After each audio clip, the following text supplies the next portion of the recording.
जय सिया राम जय सिया राम, ओ जय सिया राम जय सिया राम, जय सिया राम जय सिया राम, जय सिया राम जय सिया राम, जय सिया राम जय सिया राम। और इसी तरह से हनुमान जी महाराज उनसे खूब भगवान के नाम उनसे बताए। और भक्त वही है जो महाराज नास्तिक लोगों के बीच में भी आस्था का झंडा फहरा देता है। बोलो सियावर रामचंद्र भगवान की। महाराज रावण के समक्ष जाकर के हनुमान जी पहुंच गए। रावण ने कहा, कौन है तू? कहते हैं कि इकट्ठे ही यहाँ पर बहुत सारे प्रश्न जो थे वो रावण ने किए। कौन है तू? किसके कहने पर यहाँ पर आया है? क्या तू मेरे नाम को नहीं जानता? हनुमान जी ने कहा, जो दशरथ अजर बिहारी है, कहलाते रघुकुल भूषण है, रीझी थी जिन पर स्वरूप रखा, हारे जिन से खरदूषण है। रावण, मैं रामदूत हनुमान हूं। देखो, हनुमान जी ने एक बार नहीं कहा कि मैं हनुमान हूं, उन्होंने कहा मैं राम जी का दूत हूं, मैं राम जी का सेवक हूं, और मैं तुझे सिर्फ इतना कहने के लिए आया हूं कि रावण अभी भी सुधर जा। तेरी बहन के नाक कान जिसने काटे, खरदूषण को मारने वाले, मारीच का वध करने वाले, तो उन राम जी की ही पत्नी को यहाँ पर उठा करके ले आए। अभी भी समय है। मैं तुझे इतना कहने के लिए आया हूं कि मेरे प्रभु ने कहा है कि तू सीता मां को छोड़ दे, प्रभु के शरण में आ जा। और रावण कहने लगा, तेरी हिम्मत कैसे हुई ऐसा कहने की? है, इसको पकड़ो और इसको मार दो। भगवेश्वर कहने लगे, प्रभु दूध को मारना नहीं चाहिए, ये नीति की है। देखो, घर में आए हुए का हमेशा सत्कार करना चाहिए, दूध का कभी वध नहीं करना चाहिए। कहते हैं कि उसी समय रावण कहने लगा, तो क्या किया जाए? एक कहने लगा, महाराज हमने सुना है कि बंदरों को अपनी पूंछ से बड़ा प्यार होता है, इसकी पूंछ में आग लगा दो, और जब इसकी पूंछ में आग लगा दी जाएगी तो महाराज ये फिर बिना पूंछ के अपने स्वामी के पास पहुंचेगा, और इसका स्वामी फिर आग से थर-थर कांपे लगेगा। रावण ने कहा, हाँ हाँ, अब बिल्कुल ऐसा करो, इसकी पूंछ में आग लगाने की तैयारी करो। हनुमान जी कहने लगे, वाह प्रभु, तेरी लीला अपरम था। मैं सोच रहा था लंका कैसे जलेगी, यहाँ तो रावण खुद ही प्रोग्राम फिट कर रहा है। बोलो शंकर भगवान के। महाराज हनुमान जी के पूंछ में कपड़ा लपेटने लगे, तेल घी लगाने लगे, और हनुमान जी की पूंछ बढ़ती जा रही है, बढ़ती जा रही है, बढ़ती जा रही है। रहान नगर बसन घृत तेला, बाढ़ पूंछ किन कभी खेला। ऐसा खेल खेला कि महाराज लंका में कपड़ा नहीं बचा, तेल नहीं बचा, और पूंछ खत्म होने का नाम न ले। कहते हैं कि जैसे ही पूंछ में आग लगाई और हनुमान जी ने जय श्री राम कहा, और एक महल से दूसरे महल, दूसरे महल से तीसरे महल, और तीसरे से चौथे महल, और देखते देखते सारी लंका धूम धूम कर जलने लगे। सारे कहने लगे, हे महाराज बचाओ बचाओ बचाओ, और कुछ कहने लगे, हमने पहले ही कहा था कि इसकी पूंछ को आग मत लगाओ। हे महाराज, ये कोई साधारण बंदर नहीं, ये कोई देवता यहाँ पर आया है।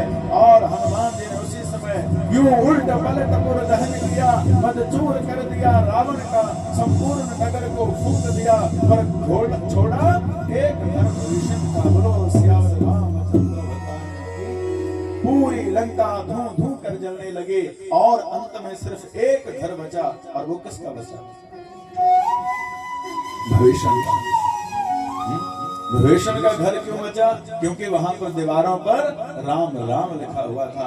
महाराज, ये शरीर रूपी लंका जो है वो एक दिन जलेगी, लेकिन अगर इसे बचाना चाहते हो तो हृदय पर भगवान का नाम अंकित कर लो। बोलो सियावर रामचंद्र भगवान अकेले में, क्योंकि प्रैक्टिकल अकेले में ही करना चाहिए। बोलो शंकर भगवान की।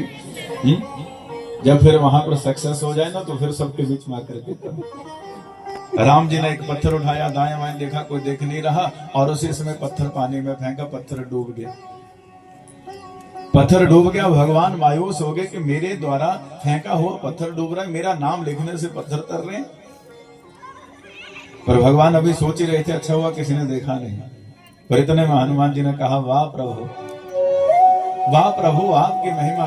प्रभु, आपके द्वारा फेंका हुआ क्या कभी तर सकता है?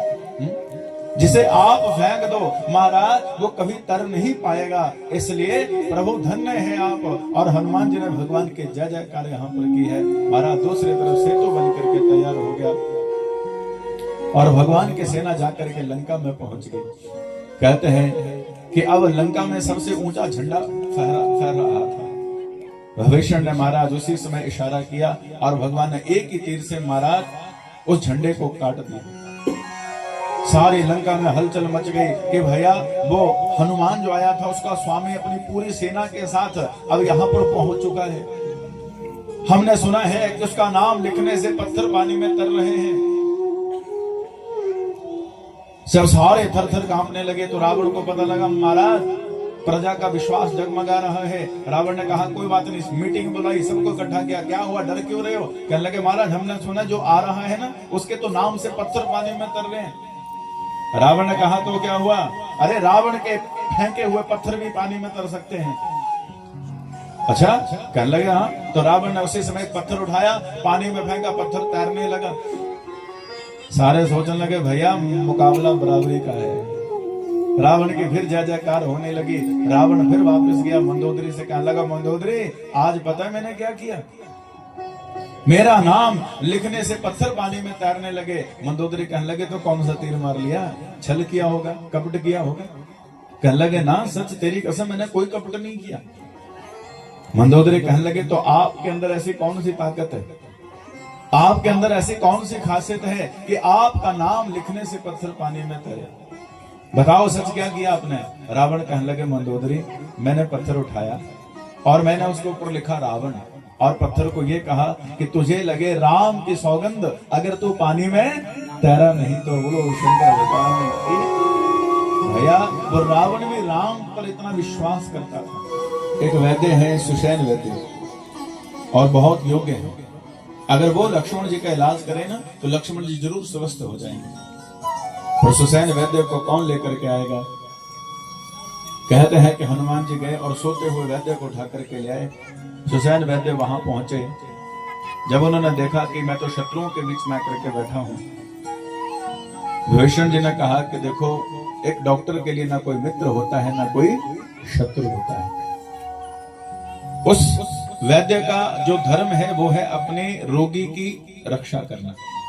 इसलिए महाराज आप अपना धर्म निभाइए। सुसैन वैद्य ने लक्ष्मण जी की नब्ज देखी। कहते हैं कि उसी समय वैद्य ने कहा कि देखो महाराज आपके भाई को स्वस्थ किया जा सकता है लेकिन इसके लिए संजीवनी बूटी की आवश्यकता है। द्रोण कर गिरी पर्वत पर जाना पड़ेगा, संजीवनी बूटी वहां से लानी पड़ेगी और सूर्य उदय से पहले पहले अगर संजीवनी बूटी यहाँ पहुंच गई तो मैं कुछ कर सकता हूं, नहीं तो फिर मैंने नहीं बचा पाऊंगा। कहते हैं कि उसी समय राम जी ने हनुमान जी को देखा और हनुमान जी उठे और संजीवनी बूटी लाने के लिए चल पड़े हैं। बोलो श्यावल रामचंद्र भगवान की। देखो ऐसे भक्त हैं हमारे हनुमान जी कि भगवान उनको कहते नहीं थे और हनुमान जी भगवान के रुख को देख करके ही समझ जाते थे कि मेरे प्रभु क्या चाहते हैं। और ऐसा ही सेवक होना चाहिए महाराज जो अपने स्वामी की नजरों को पहचान कर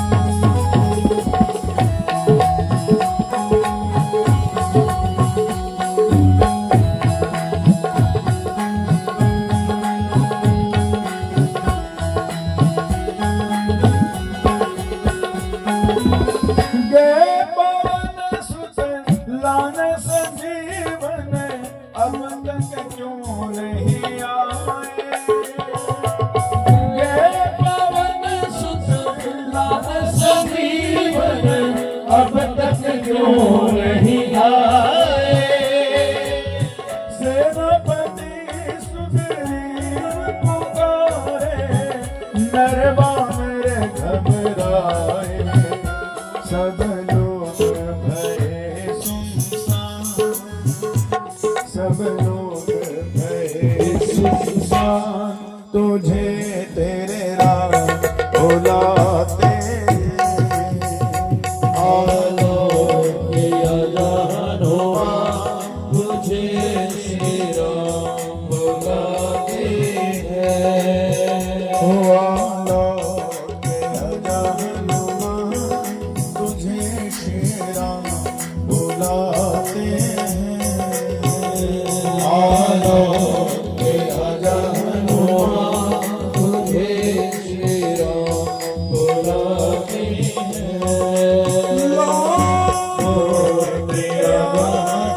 उस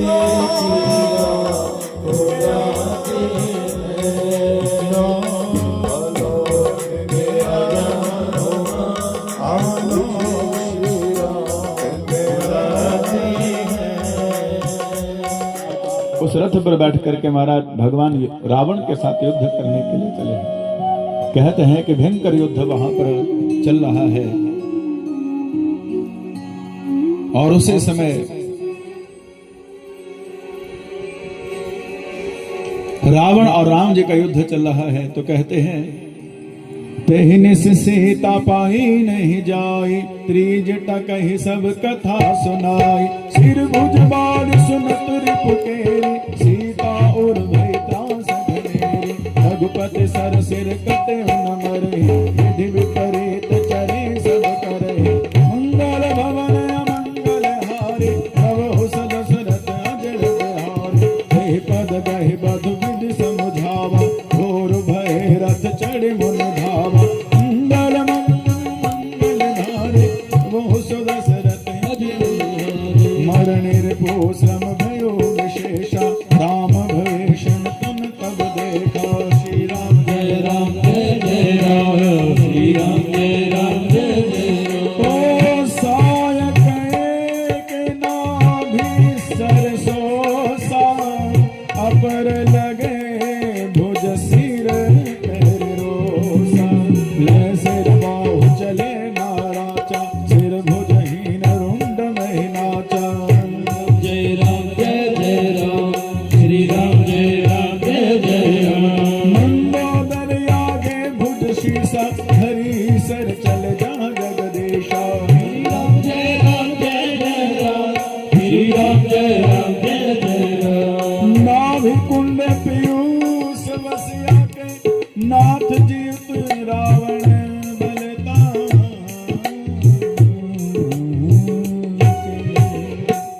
रावण और राम जी का भयंकर युद्ध चल रहा है।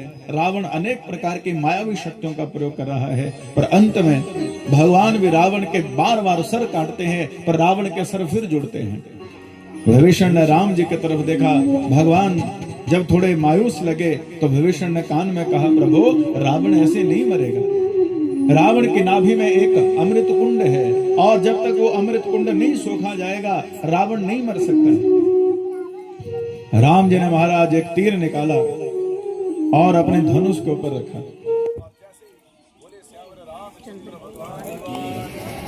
कहने लगे कि जब भगवान राज सिंहासन पर बैठ गए तो महाराज उसके बाद अयोध्या में किसी भी चीज की कमी ना थी।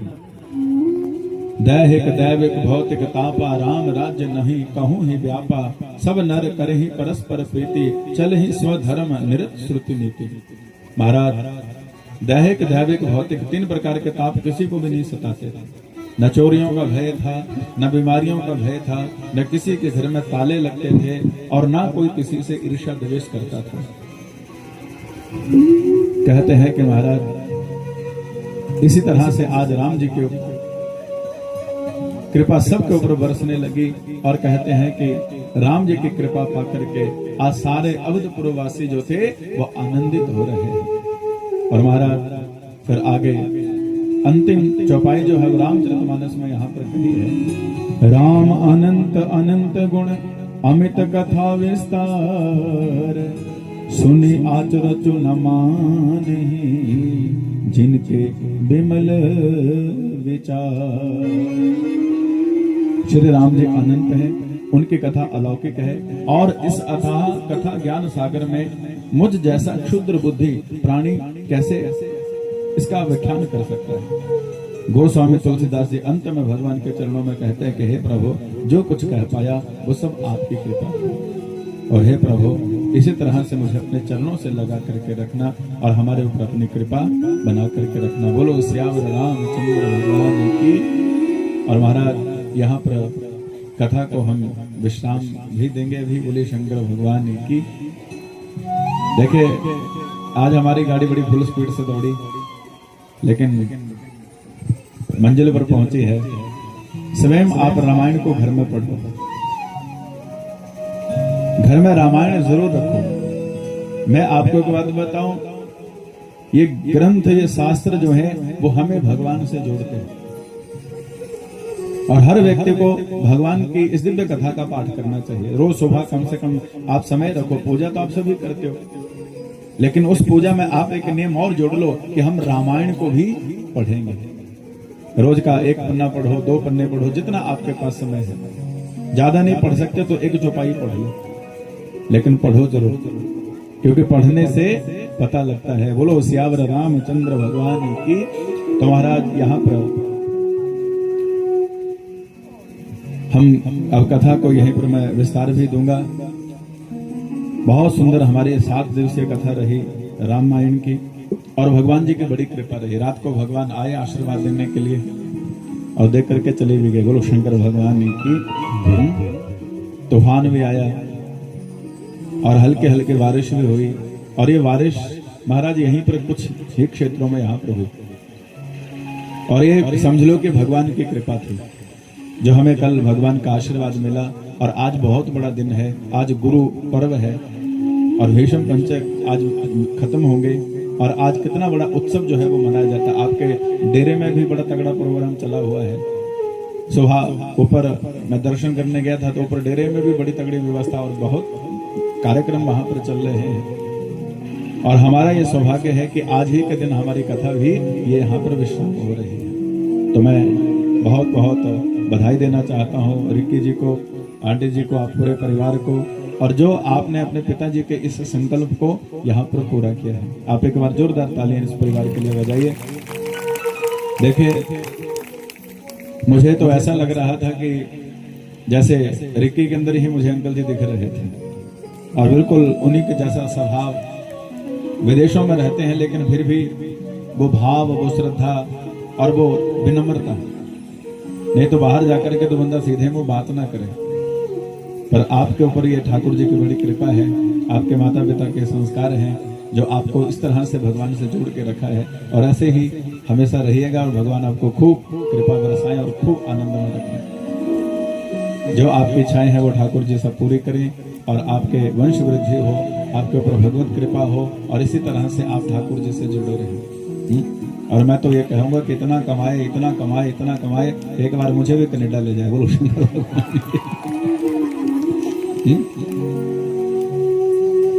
क्यों ले जा सकते हो ना कथा के लिए? इतना जब होगी कृपा ठाकुर जी की तो होगा। हमारा संकल्प सोचने में क्या चला जाता है।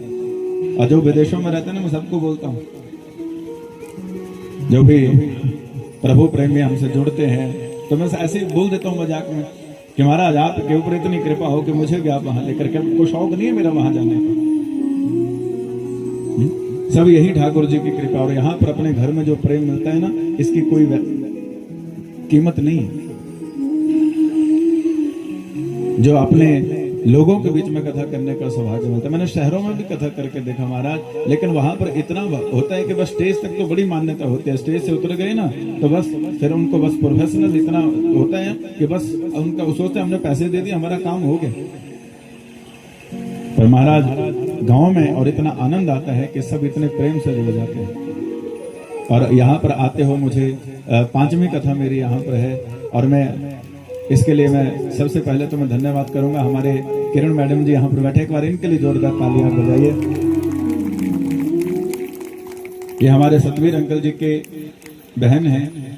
और मैं आपको बताऊं कि मैं आपके इस क्षेत्र में पहुंचा तो यही माध्यम बने थे। इन्होंने अपने घर में भागवत महापुराण की कथा करवाई। हमारे यजमान हैं, बहुत समय पहले के बात। और लास्ट दिन कथा का था, और उस दिन अंकल जी कथा में आए थे अपने पूरे परिवार के साथ, और सिर्फ मेरे को लगता है कि 1.5 घंटा कथा उन्होंने सुनी थी। पता नहीं उनको क्या अच्छा लगा होगा मेरे अंदर। उन्होंने कहा कि हम आपको अपने मलैड में जरूर लेकर के जाएंगे।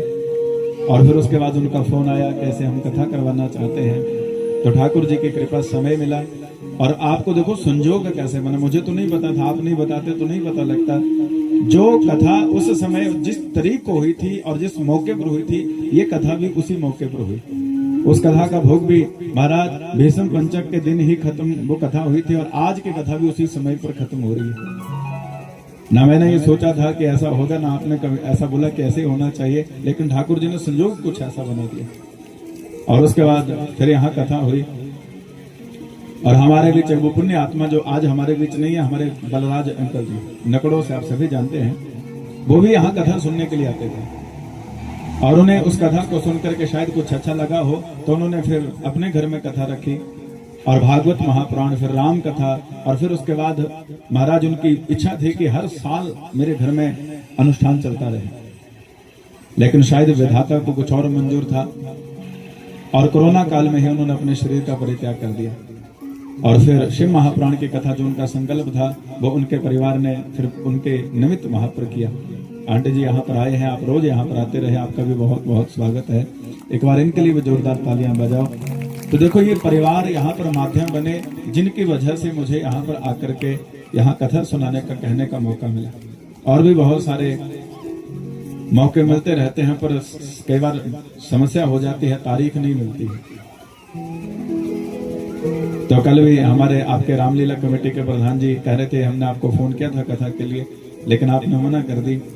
मुझे सच में बड़ा फील हो रहा था कि मैंने क्यों मना की होगी, पर व्यस्तता थी इसलिए नहीं वो कथा हो पाई। पर जब जब ठाकुर जी की कृपा होगी हम फिर मिलेंगे और इसी तरह से भगवान की चर्चा का आनंद लेंगे। बोलो बांके बिहारी लाल की। और आप सभी को हमारे साथ जुड़ने का एक सबसे बढ़िया माध्यम है मीडिया।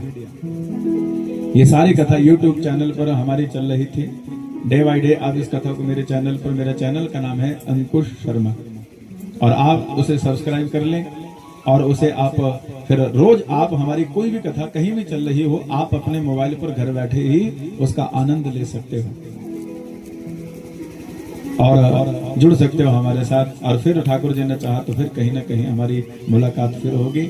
और एक बार जोरदार तालियां हमारे दीपक जी के लिए बजा दीजिए आप, ये आपके पड़ोसी हैं और मैं बहुत बहुत इनका धन्यवाद कहना चाहूंगा अपनी तरफ से भी, आप रिक्की जी की तरफ से भी, आपके पूरे परिवार जी की तरफ से भी, कि आपने 7 दिन महाराज इस कथा को अपने चैनल के माध्यम से, जिनके चैनल का नाम है गगरेट हलचल, और आप इसे जरूर सब्सक्राइब करें और फिर शेयर भी करिएगा, क्योंकि सारी यहाँ पर आपकी समस्याएं जो है वो उस चैनल के माध्यम से ये आगे तक पहुंचाते हैं।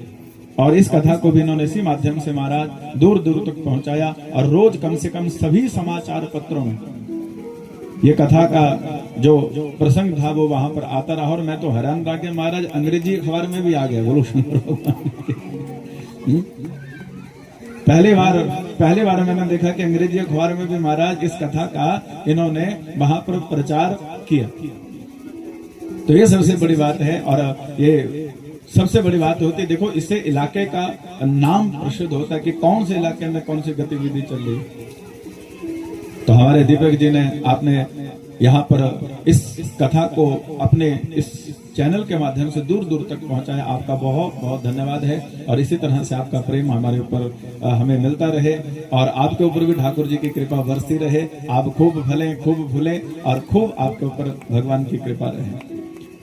और मैं कल एक बच्चे ने मेरी पेंटिंग बनाई थी, उसका भी बहुत बहुत धन्यवाद करना चाहूंगा। पता नहीं अब यहाँ बैठा है कि नहीं बैठा है, बैठा है तो आए मेरे पास, तो उसका भी बहुत बहुत मैं धन्यवाद करना चाहूंगा। देखो बड़ी अच्छी कोशिश उसने की, बहुत अच्छा लगता है। और ये चीजें पता कब होती है, जब प्रेम होता है। तो मैं उस बच्चे का भी बहुत बहुत धन्यवाद करना चाहूंगा। और मैं धन्यवाद करना चाहूंगा अनुकृति, इन्होंने भी एक बड़ी सुंदर पेंटिंग, एक बार इनके लिए जोरदार तालियां बजाइए। देखो भगवान ने किसी न किसी को कोई ना कोई टैलेंट दिया हुआ है। मैं आपको एक बात बताऊं, सभी को दिया हुआ है, आपको भी दिया होगा। कोई सब्जी बहुत बढ़िया बनाता होगा, कोई कपड़े बहुत अच्छा सिलता होगा, कोई गाता बहुत अच्छा है। तो इसलिए सबको भगवान ने कोई ना कोई टैलेंट दिया है। तो इनको भी भगवान की बड़ी कृपा है, ये पेंटिंग बहुत अच्छी बनाती है। और इन्होंने एक बड़ी सुंदर भगवान श्री कृष्ण जी की पेंटिंग बनाई और बना करके मुझे दी है। और इतनी सुंदर है महाराज की आपको क्या बोलूं, उसका कैसे प्रशंसा करूं। तो मैं यही व्यासपीठ से कहूंगा कि आपके ऊपर खूब कृपा बरसे और खूब भगवान आपको और तरक्की दें और बुलंदियों पर आपको पहुंचाएं। और यहाँ पर जितने भी भक्त सेवा करते रहे प्रत्यक्ष अप्रत्यक्ष रूप में, मैं उन सभी का बहुत बहुत धन्यवाद करना चाहूंगा। एक बार मेरे साथियों के लिए भी जोरदार तालियां बजा दीजिए। और मैं आपको उनसे भी मिला दूं, हमारे नंबर 1 पर बैठे हैं, कीबोर्ड बजा रहे हैं हमारे दीपक जी। और ये दीपक हमारे उस्ताद जी जो मेरे साथ पहले रहा करते थे उनके पुत्र हैं। 15 वर्ष वो मेरे साथ रहे, फिर उनका शरीर अस्वस्थ हो गया तो फिर उनके पुत्र मेरे साथ जुड़े हैं और बहुत अच्छा स्वभाव है और कला भी बड़ी कृपा है इनके ऊपर, आप सुन ही रहे थे। और एक बार जोरदार ताली उसके बाद गगन जी के लिए। ये हमारे गगन, और ऐसे गगन है ये सबको मगन कर देते हैं। आवाज माँ सरस्वती की बड़ी कृपा है इनके ऊपर। बांसुरी कितनी बढ़िया बजाते हैं और साथ में तबला, ढोलक, कीबोर्ड। मैं तो उनको कहूँ महाराज ये ऑलराउंडर हैं और ये हमारा सौभाग्य है कि हमारे साथ जुड़े और अपना कीमती समय लेकर के यहाँ पर ये हमारे साथ जुड़े हैं। और उसके बाद हमारे अनूप शास्त्री जी के लिए आप जोरदार तालियां बजाइए। ये भी ऑलराउंडर ही महाराज, जब बजाने के बाद चलती है तो ये फिर हमारा साथ पैड के साथ देते हैं और बाकी मूल पाठ भी और साथ में पूरी पूजा की व्यवस्था, ये सारी व्यवस्था ये देखते हैं। और साथ में हमारे अजय शास्त्री जी, उनके लिए भी जोरदार तालियां बजाइए। तो उनका भी बहुत बहुत ही मेरा भागवत परिवार है जिनके साथ ये कथा जो है वो और आनंदमय बन जाती है। और बाकी यहाँ पर जितने भी आपके गांववासी, आपके मित्र भाई बांधव, आपके पारिवारिक सदस्य, रिश्तेदार जो भी इस कथा में आकर के जुड़े, मैं सबका बहुत बहुत धन्यवाद करूंगा और यही कहूंगा कि आप सब मस्त रहें, व्यस्त रहें और तंदुरुस्त रहें। बोलो वांके बिहारी लाल की। 13 दिसंबर से 20 दिसंबर तक शिव वृंदावन धाम में भागवत महापुराण की कथा जो है वो होने वाली है। पिछले 2 वर्षों से शिव वृंदावन धाम में भागवत महापुराण की कथा वहां पर होती है और साथ में तीर्थ यात्रा भी हम लोग करते हैं। और इस बार भी ये कथा हमने 13 दिसंबर से 20 दिसंबर तक रखी हुई है। 13 को यात्रा यहाँ से चलेगी और 14 से कथा शुरू होगी और 20 तक वो कथा रहेगी। 20 को भोग पड़ेगा और 20 को ही फिर वहां से वापसी होगी। कथा हमारे बाबा बालजी के आश्रम में होती है जो कि हमारे इलाके की आन बान शान है और उन्हीं के आश्रम में ये कथा वहां पर होती है महाराज। और मैं आपसे यही प्रार्थना करना चाहता हूँ, कहना चाहता हूँ कि किसी को भी अगर मन हो, कोई चलना चाहता हो, इस यात्रा से हमारे साथ जुड़ना चाहता हो तो आप भी साथ में चल सकते हैं। और वैसे ही नहीं साथ में चलना हो तो आपको तो सीधी ट्रेन वृंदावन पहुंचा देती है। तो 13 से 20 का अपना प्रोग्राम अपनाइए और आपको बीच में लगे तो आप फिर वृंदावन आ जाइए। 7 दिन महाराज वहां पर भागवत कथा का आनंद और साथ में वहां पर वृंदावन के दर्शन करने का सौभाग्य मिलता है। तो इसलिए अगर कोई भी हमारे साथ जुड़ना चाहे, चलना चाहे तो आप चल सकते हैं। उसके लिए आप मेरा नंबर जो हमारे दीपक जी ने डाल भी दिया है, ये नंबर भी साथ साथ में डाल रहे हैं। और किसी को कथा के बारे में भी कोई जानकारी लेनी हो या हमारी आगामी कथाओं के बारे में या यात्रा के बारे में तो आप उस नंबर पर संपर्क कर सकते हो। और बाकी हमारे साथ जुड़े रहने के लिए मैंने आपको बता ही दिया कि हमारे चैनल को सब्सक्राइब करें और उसके साथ जुड़े और फिर आप हमारे साथ सदा जुड़े रहेंगे और फिर कहीं ना कहीं दोबारा फिर मिल जाएंगे घूमते फिरते। बोलो शंकर भगवान की। तो इसी भाव के साथ आइए एक छोटा सा भजन आपको सुनाऊं और उसके बाद फिर करें।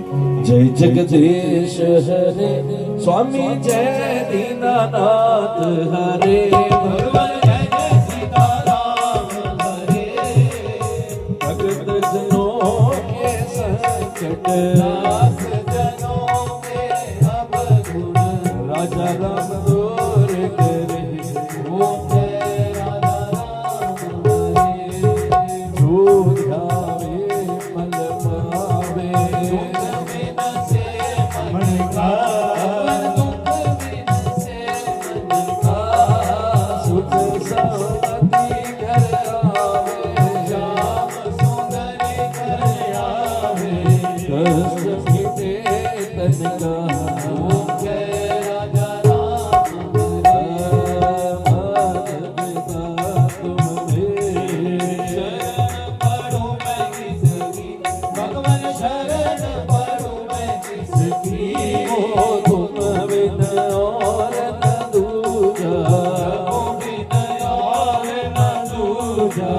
आस करो जिसकी